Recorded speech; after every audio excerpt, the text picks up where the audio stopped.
Welcome to Office Hours, where we answer your media and tech-related production questions every single day. Jason Bache in Albuquerque, New Mexico is our reader for today. Jason, what's our first question? Zach Stallsmith in Chautauqua, New York asks, I'm looking for some decent uplighting for a House of Worship live stream. The background is dark cherry wood and there's very little stage lighting, so I'm just wanting to add some depth to the video. Well, there's a lot of possibilities for doing this, Zach.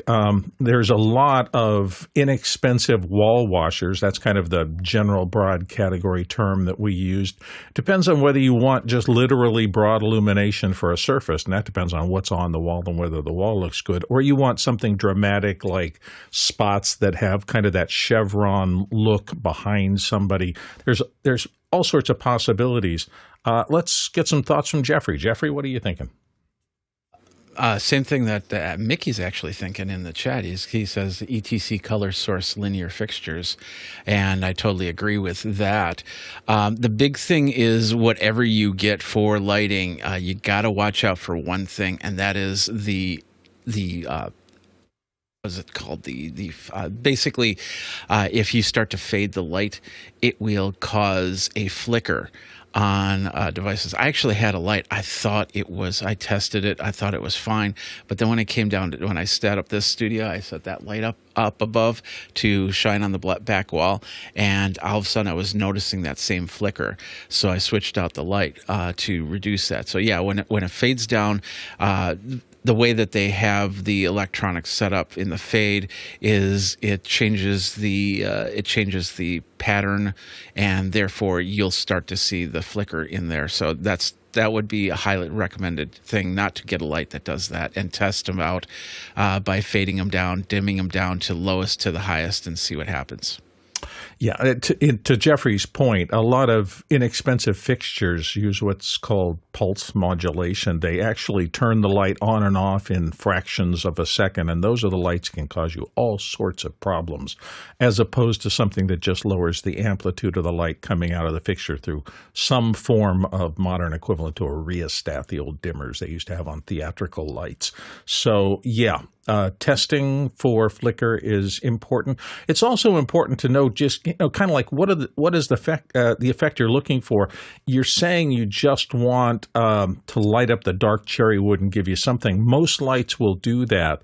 The typical kinds of lights that you see in stages are either broad sources, we used to call them scoops, but that's just a large fixture that puts out a very broad source, and there's nothing you can do other than light up an area with it. It's kind of the equivalent of those quartz safety lights that I've seen people use in big industrial facilities to just throw a ton of light in one direction without any concern for the quality of the light.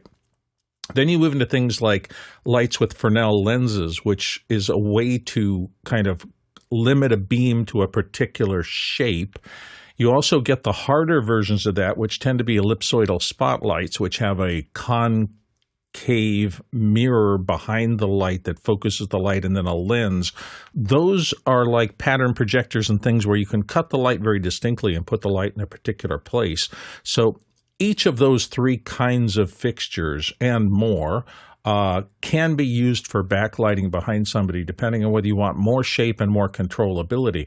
I will say the ones that are not super broad, I find generally more useful, because if you have a dark background, and it sounds like you do with your dark cherry wood, and you use a light that has some shapeability, if that's even a term to it, if you put a colored gel on that, what you get is the light beam that is colored, and the spill from the light does not infect that color. It's really hard to make a broad source richly colored. There's ways to do it, but you tend to get into trouble if you're trying to make things pretty by keeping your colors saturated in lighting. So there's just some thoughts off the top of my head as somebody who's been doing a lot of lighting for video over the course of a long career. Next question. Yeah, Jeffrey, I think you were talking about CRI. Coming in for the QR code, Reina Dopapopoulos in Situate asks, how do you measure the color accuracy of an LED fixture? CRI, TLCI, MacBeth Chart? All of the above and then some. Courtney, what do you think? Well, typically everyone's using the industry has adopted CRI, color rendering index. So, remember the sunlight is 100%, 100 CRI, goes from 0 to 100.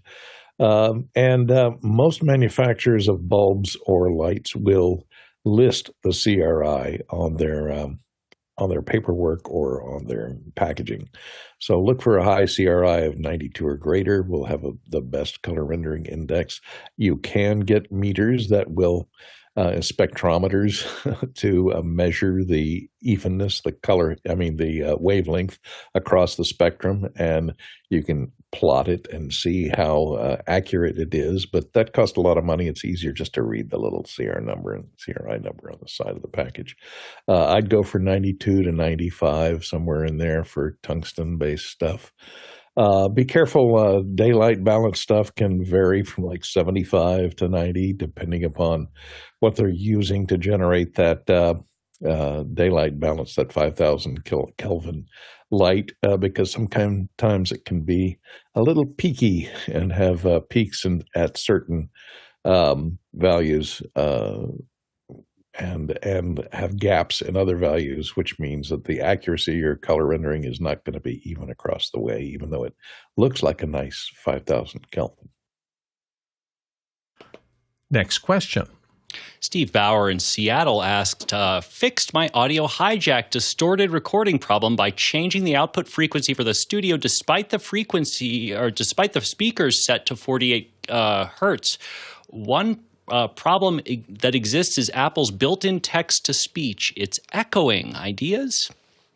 This sounds interesting. Jason, can you suss out what's going on here? Yeah, I have an idea here. So Mac OS is kind of funky about the way that it can like hijack the microphone, and you can actually have a pro level like a switcher, for example, set up and a really elaborate configuration. But if you don't go into dictation specifically under keyboard, there is a setting where you can specify the microphone, and that doesn't always track with the inputs that are even set as default for your other input devices.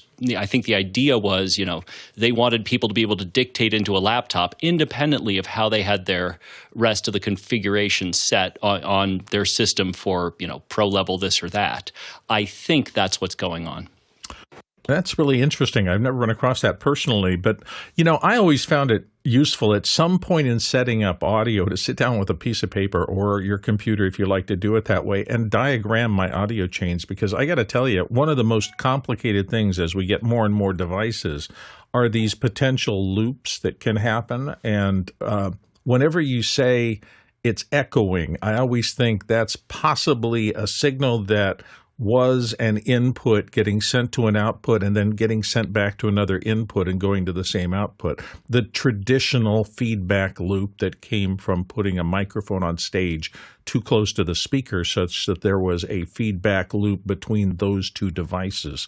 Well, in all this digital patching that we do, you can get yourself into the same thing literally with just patching things.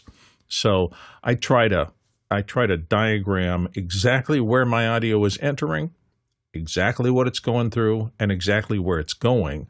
And if when I track down some other monitoring thing that I installed later, I discover, oops, I sent it back to itself, that's where my problem is coming from. You may not want to do that, but it's just a thought. Next question. Guy Cochran in Seattle, Washington asks, what's the difference between the Sony FX2 and the Sony FX3? Brand new products. Yeah, Jeffrey Power's going to help us out here. Jeffrey? Yeah, from the looks of it, it looks like that the FX2 is a step down from the FX3, but a little bit more affordable for the not high-end cinematic person there. It's got the full-frame hybrid video featuring the fully articulated EVF, but yeah, it's basically the price is the big thing, and of course it doesn't work as well as in low light, is my understanding. But I'm just reading through some of the specs here. Yeah, that makes sense to me. And that articulated EVF, electronic viewfinder, if you're going to be shooting out in the field, that is incredibly important to you, because if you want to be able, if you're in a crowd and you want to put your camera up, to be able to articulate that monitor and look up at it and see your shot that's going on. It's very important. If you're doing like what I'm doing right now, which is sticking a camera behind a teleprompter, you have absolutely no use for that feature whatsoever. So you kind of figure out what you need and then go backwards from there. Courtney, you had some thoughts? Yeah, it seems, believe it or not, the FX2 seems to be a little better than the FX3. They made some improvements. It has higher resolution. It has a 33 megapixel sensor compared to the FX3. I think it was 18, something like that. There is an FX3 too, so we're talking about the original FX3. So I don't know what the specs are on the FX3 II too. But the viewfinder, the 3 doesn't even have a built-in viewfinder, I don't believe. You have to add on a separate monitor to monitor with the FX3. It's designed a little more for professional use. They're both full-frame sensors. I don't know about the FX3 2. I'll have to look at the specs there to see how much improvement they made. But the 2 seems to be the best bang for the buck.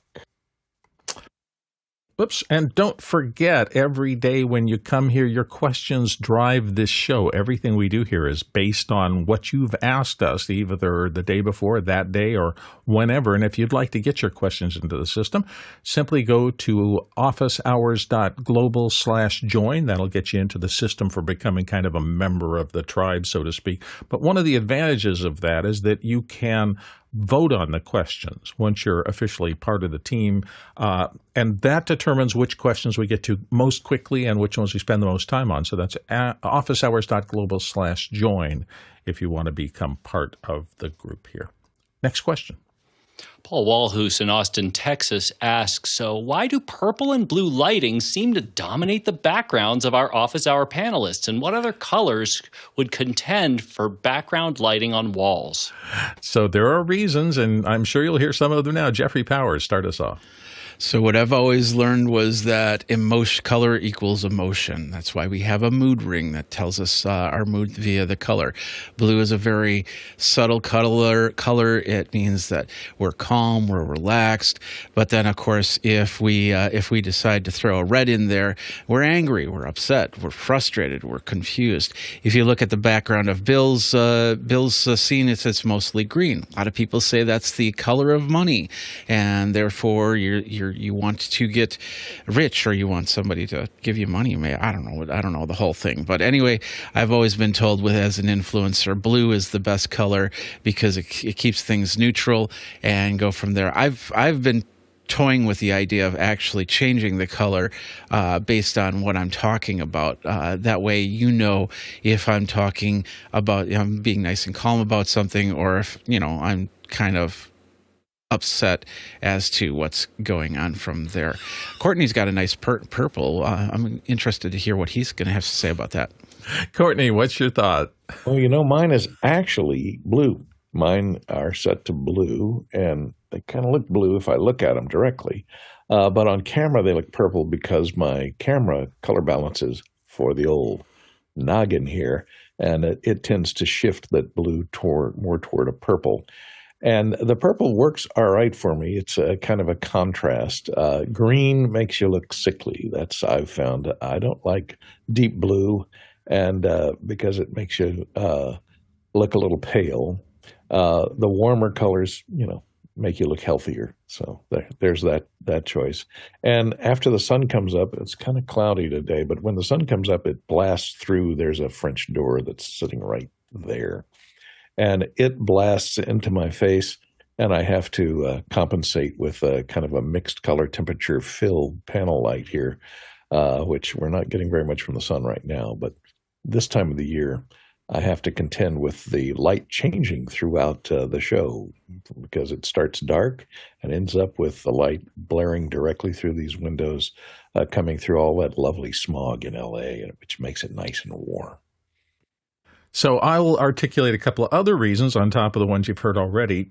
First and foremost, most skin tones are warm. So for a background light, I tend to go cool just for that reason, so that my face or anybody's face whom I'm lighting stands out, gives you something to latch onto that is different than the background. The other thing that I find over the course of time is RGB are the three primary colors for most video systems. So by using blue as one of the colors, I know I'm going to get maximum resolution and a pathway that's pretty clean for the blue channel. That is pixels that are directly addressable and controllable, so I can usually modify that color pretty easily.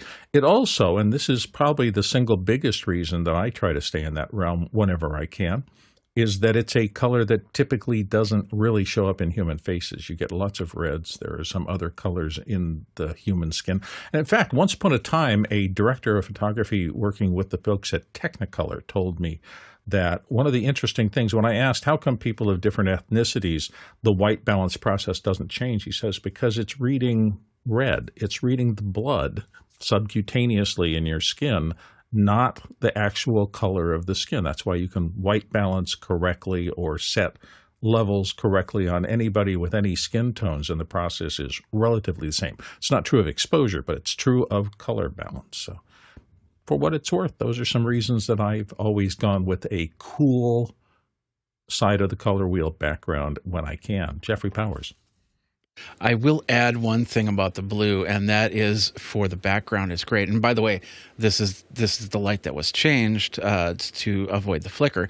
But if you put a blue light in front rather than behind, that even though it's not supposed to complement on the skin tone, you might have some video that all of a sudden you get like this blue patch because it's over modulating right here. And it happens all the time when I'm recording bands because somebody puts in a lot of blue into the stage lighting, and the next thing you know, they look almost like the Blue Man Group that just didn't care about painting their faces. And so you got to watch out for that. So a good white color to highlight the faces, and then the background color being whatever color you end up doing will definitely help in any type of video situation. So those are some thoughts, Paul. Hope that helped. Next question. Coming in from the QR code, Kelly in La Crosse, Wisconsin asks, any suggestions for an affordable acoustic dampening panel? We exhausted our budget on a new video production storage area and new offices. However, the surfaces are hard and reflective.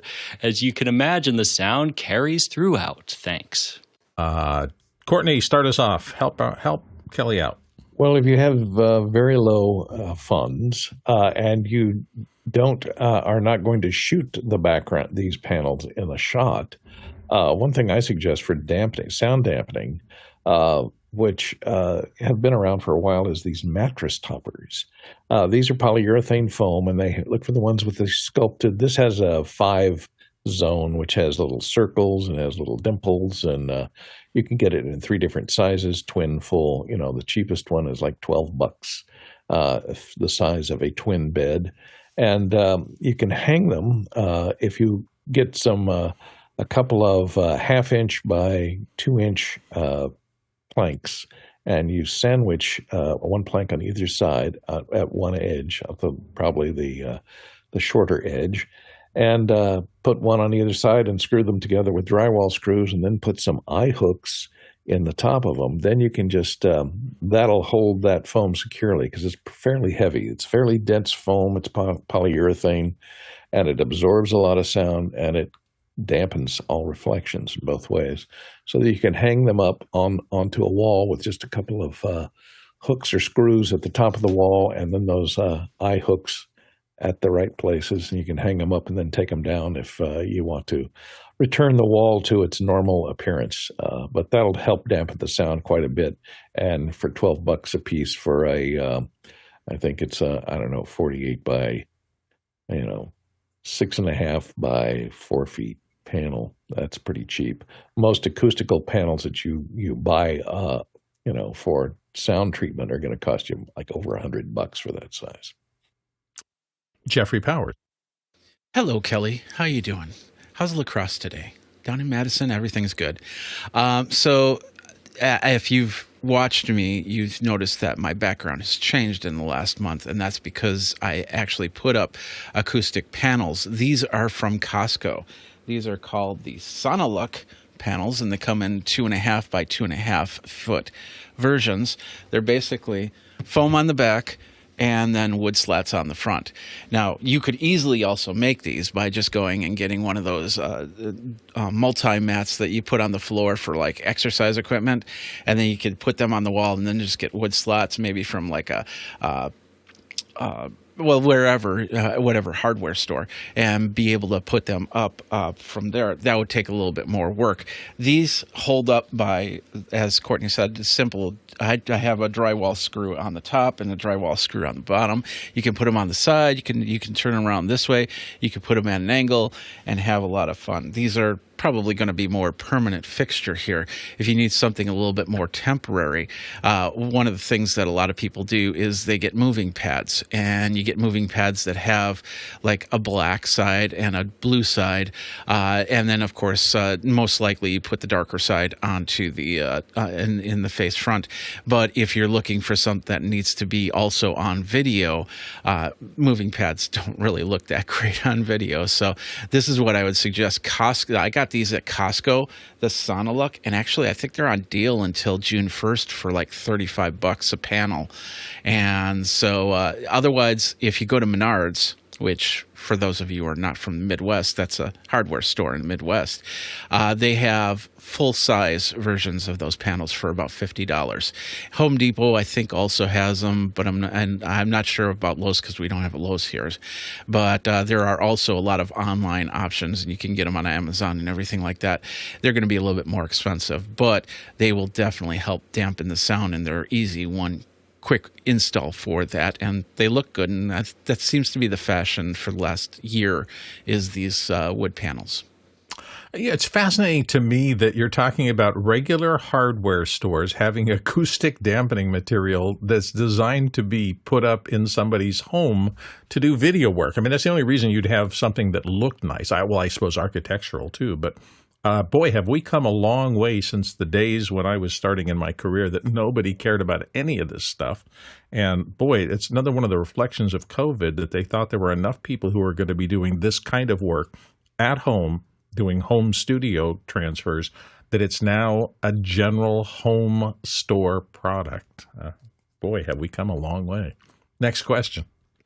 Hasma Kajar in Cape Town, South Africa asks, I have a Blackmagic Pocket Cinema Camera 6K Pro. In April, with the update 9.5, Blackmagic introduced autofocus for the camera. I updated my camera with version 9.5.1, but it remains on camera version 8.6 with no autofocus. What gives? Oh, dear me, dear me. Jason, can you help? Sadly, I'm in the same situation, Hasmukh. I got really excited at the NAB announcement set, and there's one sentence in there which is, we can't do it with Canon lens mounts. We can't. And then there were a couple of weasel words, and it was like, we're trying stuff.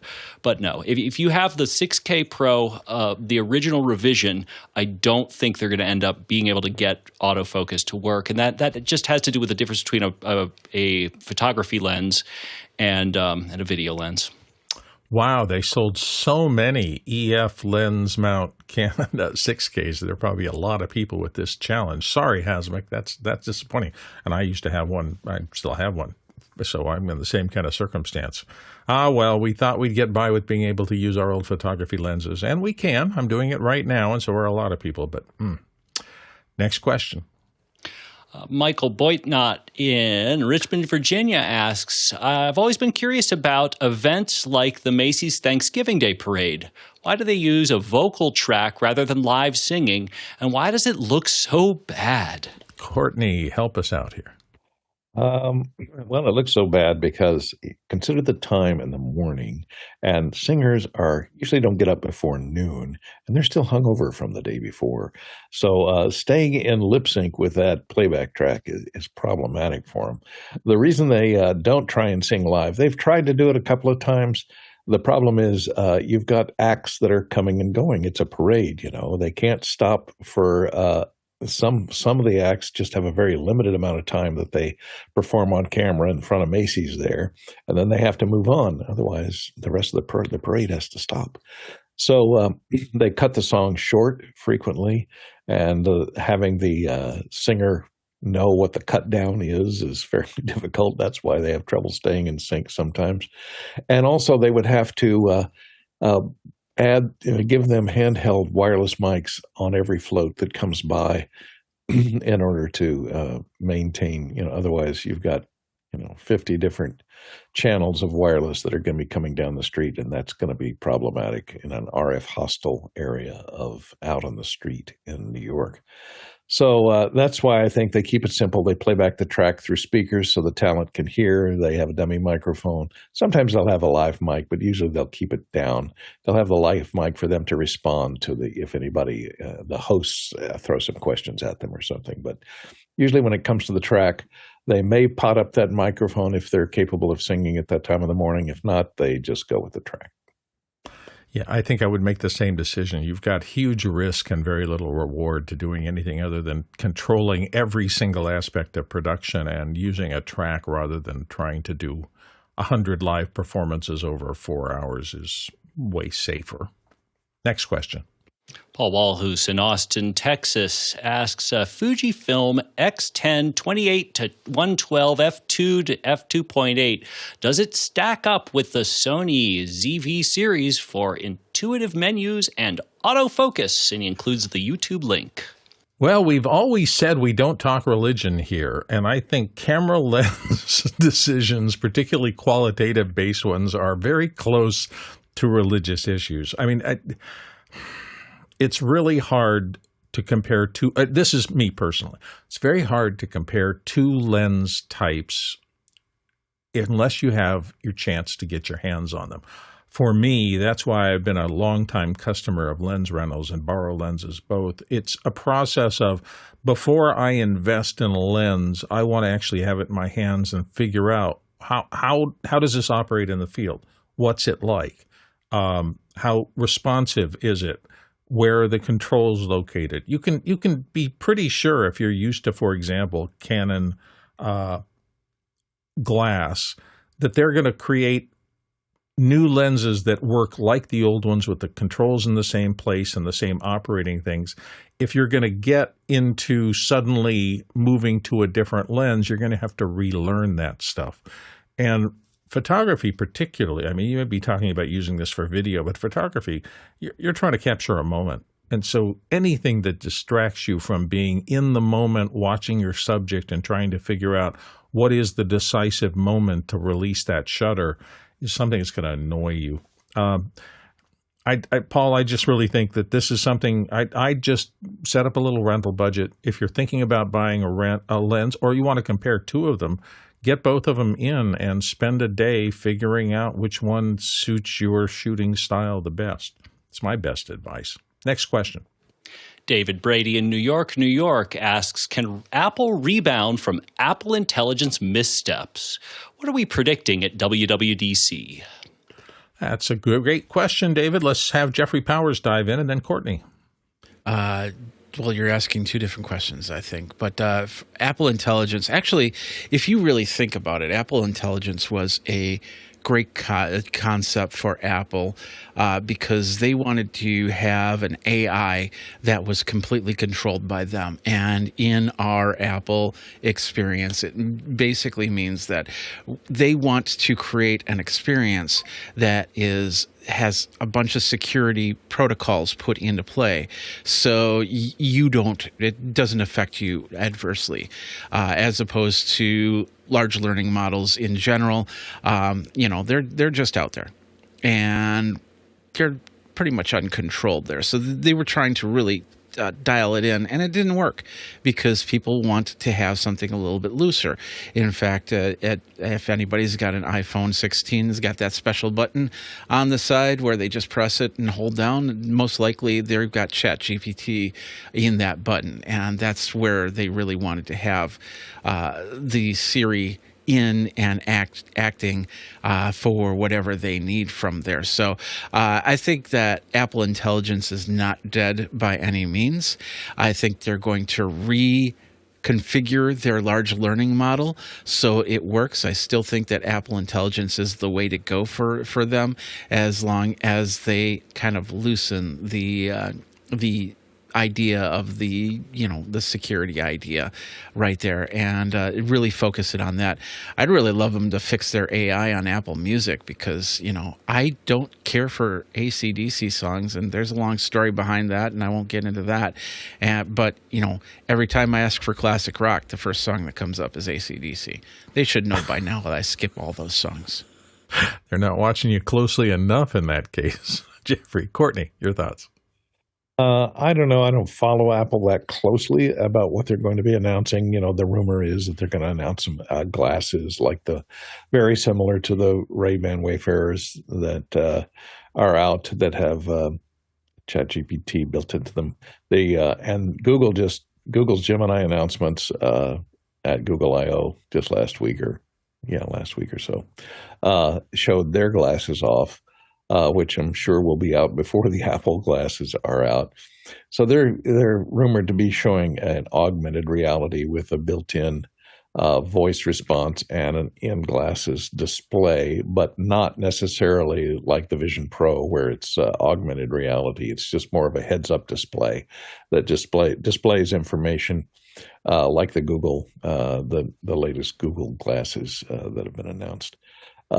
Whether or not they'll improve Siri so that it uses onboard AI, I doubt it. It's still probably going to have to go to the cloud or go to your phone if they're going to use the glasses. The glasses will probably just be an interface for it, and all the compute is going to be done on your iPhone.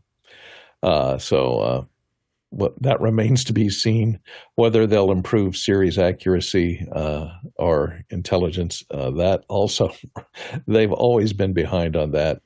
Apple has always held back and let other people go first and then try and improve on it and come out later. They've never been a leader, bleeding edge in any new field, but they come in and do it the Apple way. So we'll see what happens there. Of course, they're going to be competing with the new Johnny Ive pendant or whatever it is that he's going to announce in his new adventure into the tech world off on his own. So we'll see, along with Sam Altman with OpenAI. So that remains to be seen. I don't know whether they're going to be able to catch up. The problem with doing on-device AI is it can't hold a very large model. And even though it can be very fast, its accuracy and its depth of knowledge are very limited. And I think they're going to have to sacrifice some of that security to come up with a more comprehensive AI model that will respond accurately and quickly. Of course, I think DeepSeek came out and they looked at that and they said, okay, let's trash all the development we've done and let's go in this new direction of this highly tuned, smaller model direction for AI. And that may be why they suddenly stepped back from introducing Apple Intelligence and shoved it off another year so that they could go back to the drawing board and go for smaller models that are more compact but accurate. We'll see. For me, this is just personal. AI is the first technology that I really think got ahead of everybody in the world. Everybody went, wow, from the first time we saw ChatGPT and some of these other technologies and Mid-Journey. Wow, I can just type in stuff and I get a beautiful picture back. And as we've seen, there's a lot of positives and a lot of negatives. And I was just watching somebody on TV yesterday. They had one of the first local, entirely AI-created political hit ads that they were featuring. It was some local station, and it was the same type of hit ad you've seen over and over again where my opponent believes this and voted for this and did that. Maybe it was true, maybe it was not true, but the entire performance and ad was entirely generative. So there's nobody who actually ever said any of those things. And I think we're all going to have to struggle with this. I mean, it looked incredibly slick, but it was incredibly generative too. So there was no reality behind it other than the team of ad manipulators saying that this is what we want to put out to the public in our ad. And those things kind of just send a little chill up my back.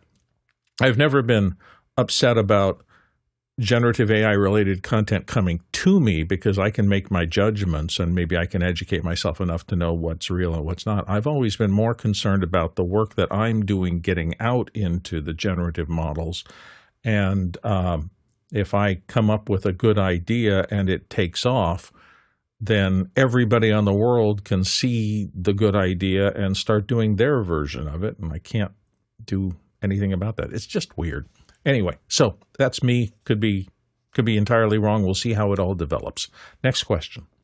Jeff Veely in Henderson, Texas asks, what other light similar to this form factor do you recommend for this price or less? I didn't see the form factor. Did anybody take a look at this? Did anybody pull up the light? Do we know if it's a Leica or a Fresnel no, it's a soft light. Here, I can bring it up here. A 4x4 grid. Okay. It's a 3x4. 3x4 grid. Grid. It's a foldable cloth background. It has a ballast, which is strangely enough, I was looking at the input. It takes 48 volts. That's not a very easy voltage, yeah. But it does take stick-on batteries. So maybe it'll take two 24-volt batteries and parallel them. And it's DMX compatible here. It's $1,500. The nice thing is it's lightweight, and let me see if I can bring up another picture of it here. There it is. Has a grid you can put on it, and will fold fairly flat to pack away. Although I'm not sure whether this frame. I guess this frame comes with it, so that has to disassemble and pack away. So now I don't know of anybody else.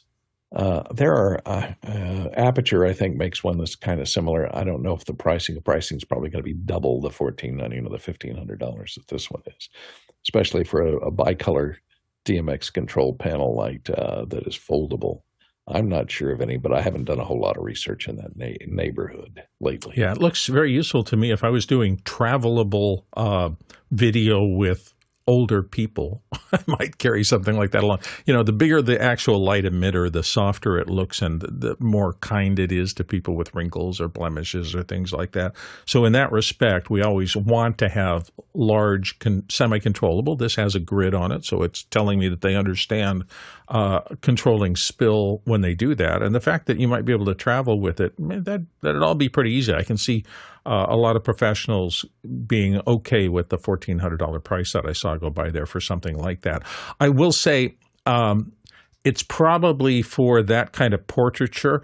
One of the things that shocked me the first time I got into a studio that was doing like automotive photography is that their softboxes are bigger than the cars that they shoot. And if you look at professionally done car shots, and then you look at the highlights along the reflective chrome or the reflective paint jobs, the highlights are consistent across the entire car, which means that the softbox over the car to give you that highlight had to be significantly bigger than the length of the car itself. And in automotive photography studios and things like that, that's what you see.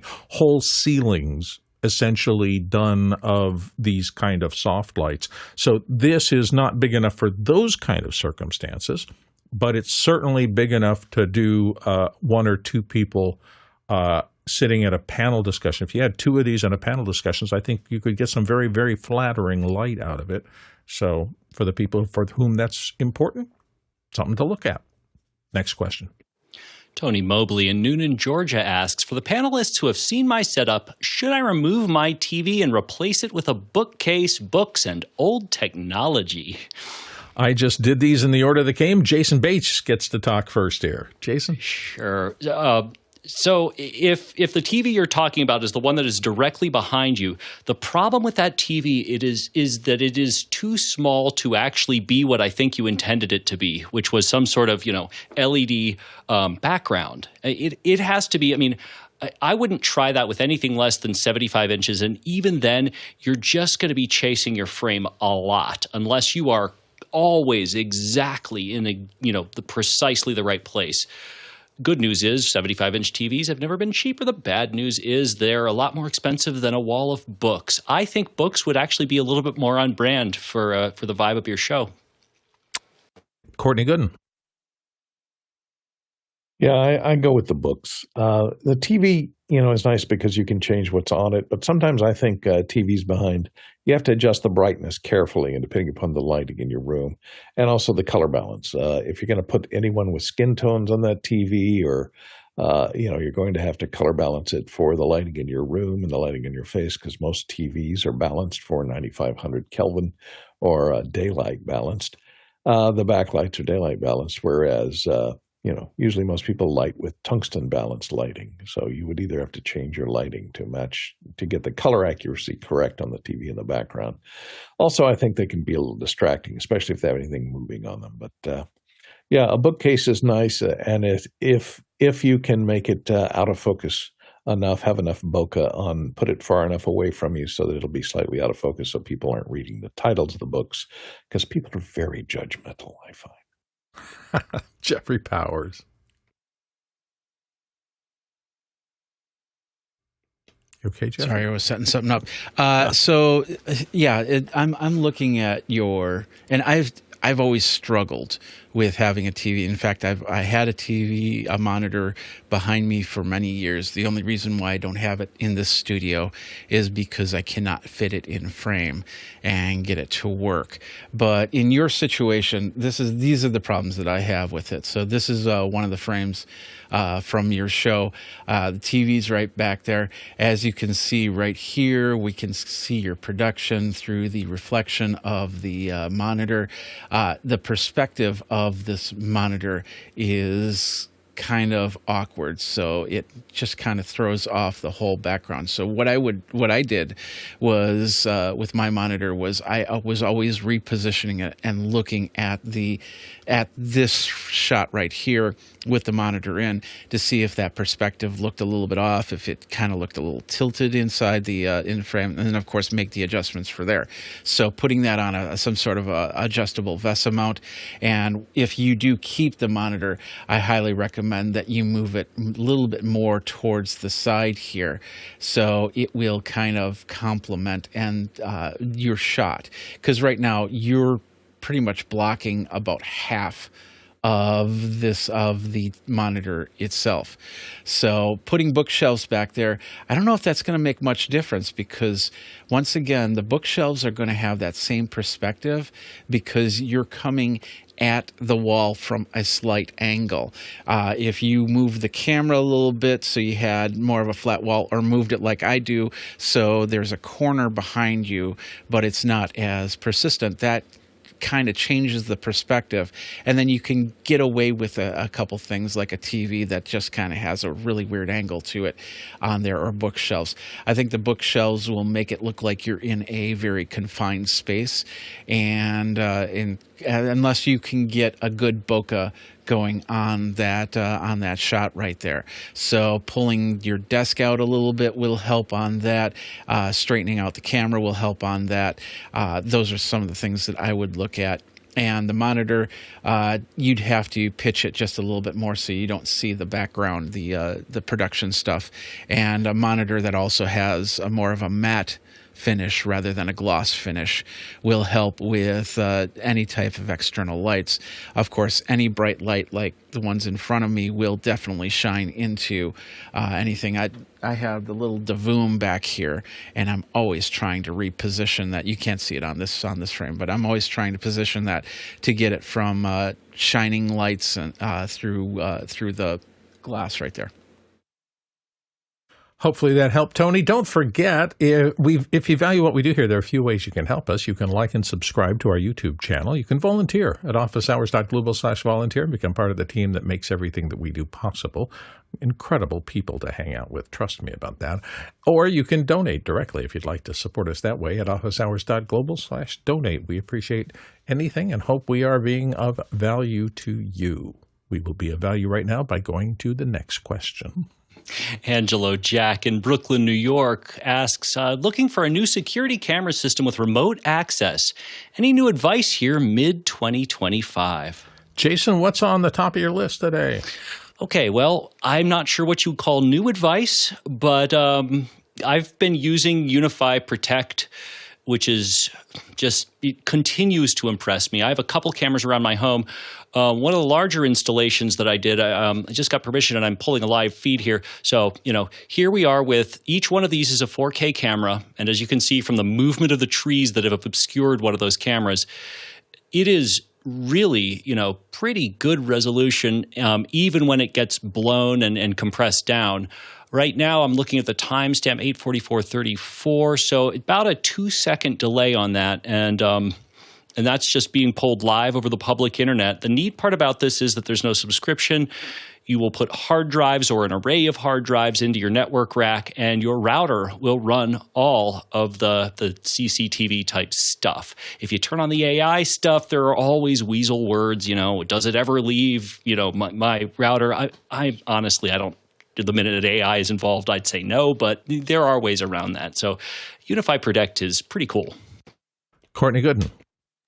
I guess it kind of depends on the type of security you're looking for, whether you want a 24/7 that's recording on these cameras all the time, or like me, you just need them for security when you're not there, or for looking at seeing who's at the door.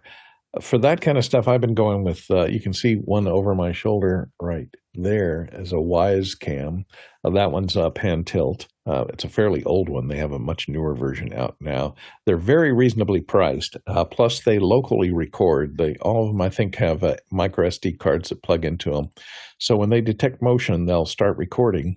And you can use the app to set the area that they're looking at within their frame to detect motion in that frame. They make doorbells, they make waterproof cameras, they make wireless cameras, they make wired plug-in network cameras, and most of them, the ones that I have, do not have a subscription fee for storing in the cloud. They'll give you a certain amount of storage and they'll erase them after a week or so. But for my security needs, that's enough. If it alerts me, you can have it alert you via email or a text message when it detects motion at, for example, on your front porch camera or any camera in your house when you're not there. If something's moving around inside your house, it can alert you. They have two-way audio that goes out of those cameras so that you can talk through the camera at whoever's in front of it. I have one upstairs monitoring my 3D printing. So it looks down and I can see how far, if the print has failed or something, I can just log into it on my phone, take a look at it, and log back out. And I don't have motion sensing or anything turned on that one. It's just so I can peek in on the printing progress every now and then. So it depends on your needs. If you need something that's more full-time, recording all the time, multiple cameras, then, check out the systems that you can find at Costco that have 5 or 6 cameras that connect over Ethernet to a central recording unit. Jeffrey Powers? The 3D printing thing, that's always a good workout when you put it upstairs, because when it goes bad, you're running upstairs just to fix it and go back downstairs and it's breaking again, gotta go back. Anyway, one thing to really think about, because I get these across my desk all the time, is these security cameras, especially with names that you cannot pronounce. You really want to look at the company, where they're based out of, if they're all Chinese based, if they are on the list of Chinese vendors that actually give their data to the Chinese government, or if they follow the U.S. rules and keep your data secure. Because the last thing you want to do is, while you're walking naked around the house, somebody has the ability to actually connect up to that camera and work from there. With that said, there are some great cameras out there, systems. I'm on the UFI, FY system, and they're great cameras. But I do have some of the other cameras. One of the cameras, like Courtney said, I have it pointed right at my 3D printer. I don't care if somebody sees that, because it's just a 3D printer and it's not going to see me running naked around the house. Not that I do that, but the whole point is that, you just have to watch out for some of these things. Find out what app they're using and when that app was last updated, because that could have a whole ton of security holes in it as well. And then all of a sudden, your secure system is completely unsecure. With a lot of discussion in the chat about this today. A lot of people recommend Axis Communications, and I pulled up that. So not terribly expensive for the cameras. For me, I use a Netgear Arlo system, and the reason I do is because it's all wireless. I didn't have to run any wires, and I've moved 3 times since I bought it. And sticking them up somewhere, as long as they're reasonably close to the wireless router that they attach to, it's always been very useful for me. They're battery powered, and I do have to recharge batteries. I've got a whole series of batteries that I just swap into them so they run 24/7. So anyway, there's a lot of options out there. I wish you well, Angelo, in getting things settled for yourself. Next question. Roz Humphreys in Cobox, BC asks, previously on this show, somebody mentioned a frost filter to put up over the ND filter for reducing glare on glasses. Can anybody expand on this? Courtney Gooden's going to help you out here. Now, for reducing glare on glasses, you do not want to use a frost filter. I think maybe we were talking about a filter that is used for defocusing the background of a LED panel so that you don't see moire, to handle moire. Slight diffusion filter, D1 or D2, might do that. Now, for eliminating reflections in glasses, you want a polarizing filter, a linear polarizing filter that has a rotating attachment to your lens so that you can rotate it. And you adjust the rotation of that polarizing filter so that it blocks out only the reflections coming from the glasses. You can also put them on the light itself, and then on your camera. You can put them on the light or put them on your camera, but easier to put it on the camera than it is to put it on the lights. But that way you can eliminate the reflections. Another way is to have your glasses coated with an anti-reflective coating, which is a fluoride coating, which will make it kind of a blue or a dark purple reflection of any lights that are in there. You'll still see them, but it reduces the brightness considerably. But a polarizing filter, the problem with a polarizing filter is it also, while it reduces the reflections off the glasses, it knocks you down about half a stop, but it also reduces the reflections off your skin. So your skin tends to go to a deeper color. You look ruddier looking faces, and it adds kind of a red tint. Since you don't have the light reflecting off the surface of your skin, it can look a little bit strange, much more saturated in color, and it makes the little blood vessels in your cheeks, like mine and my nose, pop out a little more. So it can be unflattering on faces if you're not wearing makeup. So take that into consideration as well. Next question. David Brady in New York, New York asks, should we fear our robot overlords? Anthropic CEO warns AI could eliminate half of all entry-level data white-collar jobs. Warning, Will Robinson. Jeffrey, what do you think? Oh, yeah. We've had, actually, if you watch Extra Hours, they've had that conversation 2 weeks in a row. It's episode 42 that really shows it. But it came from this video, which is really interesting. And it's showing, it was by Stephen Fry, talking about humans having 2 years left with AI taking over from here. There's a lot of great stuff that we can learn from this video, and there's a lot of things that we can kind of fear ourselves from this very video as well.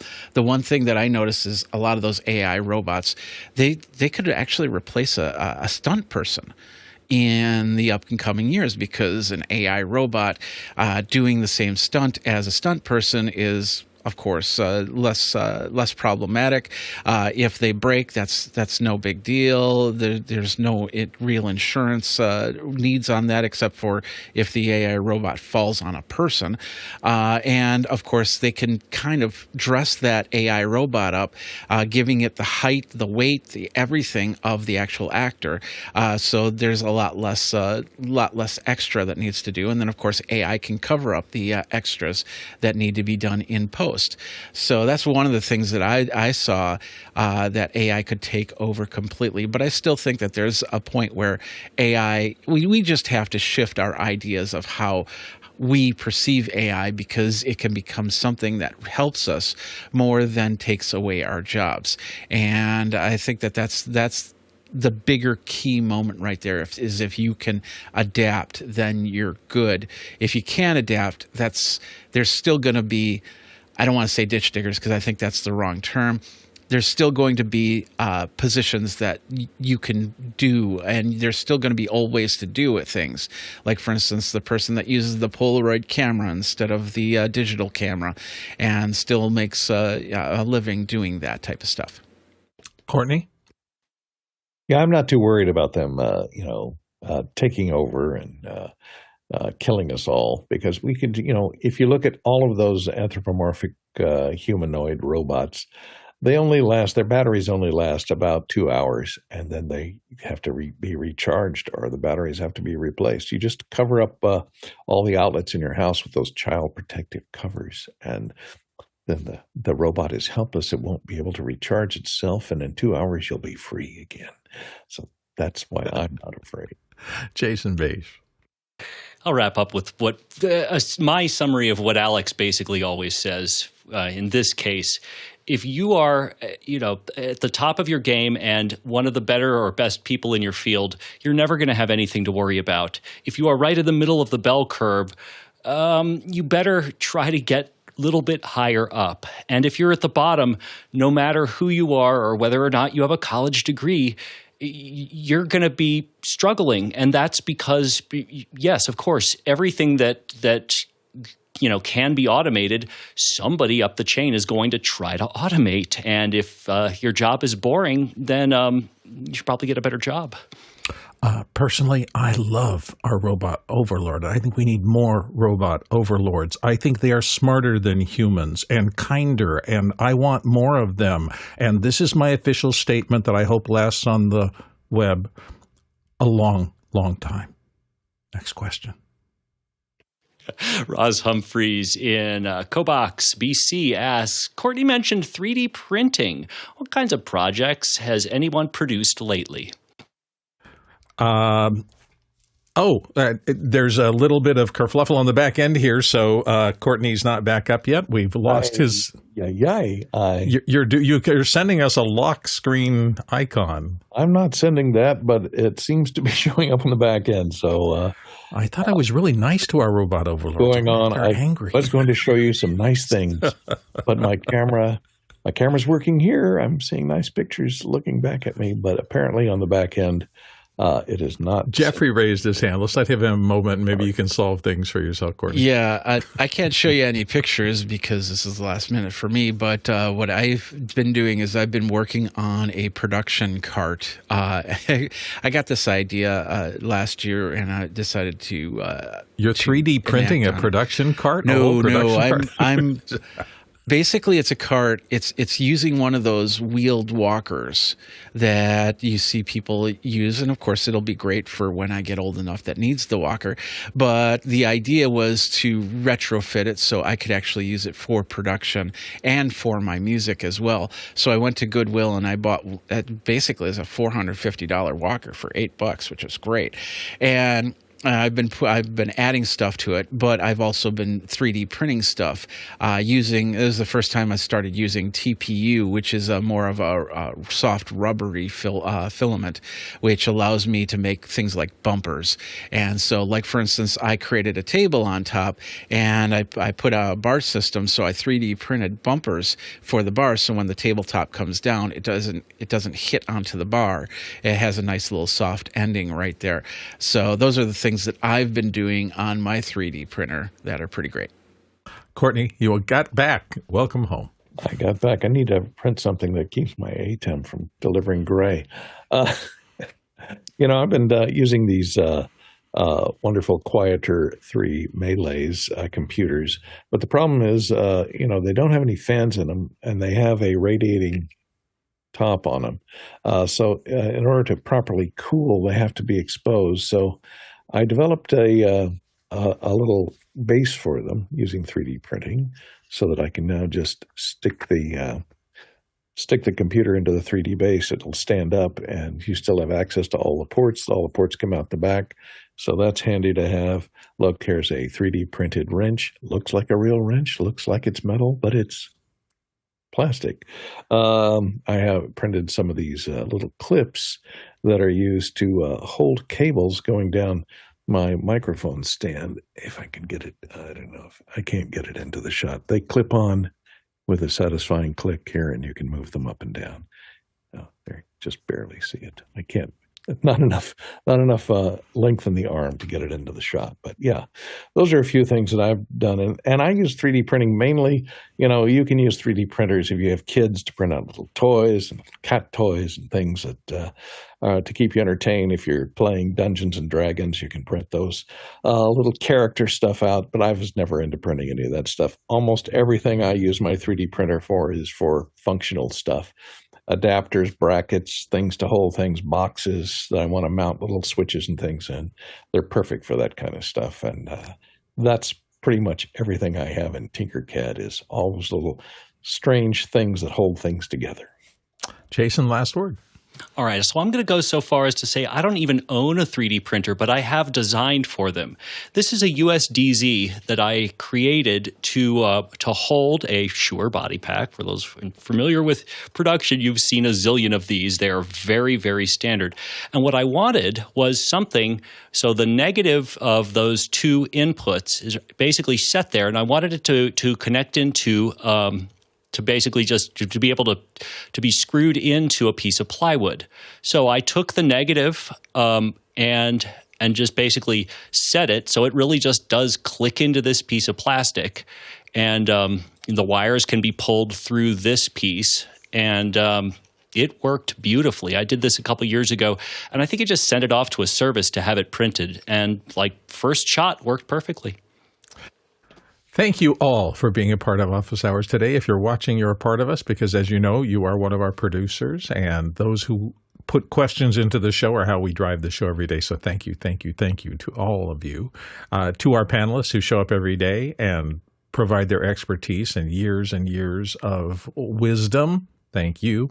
And to our amazing back-end crew, the quiet and unsung, well, not unsung because I'm singing their praises right now, but the folks all over the world who help us put this show on every day. Thank you so much. Our stats today, if you were to go around trying to find people to give you this much wisdom in this shorter period of time, you would have had to travel 29,000 miles. That's 46,000 kilometers, 228 million bananas for scale. We'll be right back tomorrow doing it again. Thanks for watching.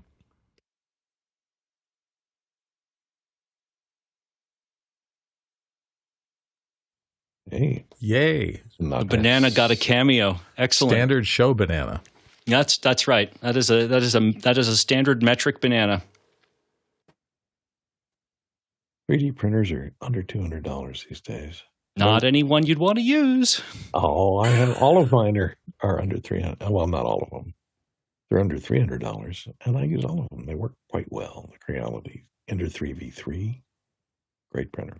Almost bought one on Christmas, like for Christmas this year, and chickened out. And it's a good thing I did because they iterated on it like 2 seconds after the holidays.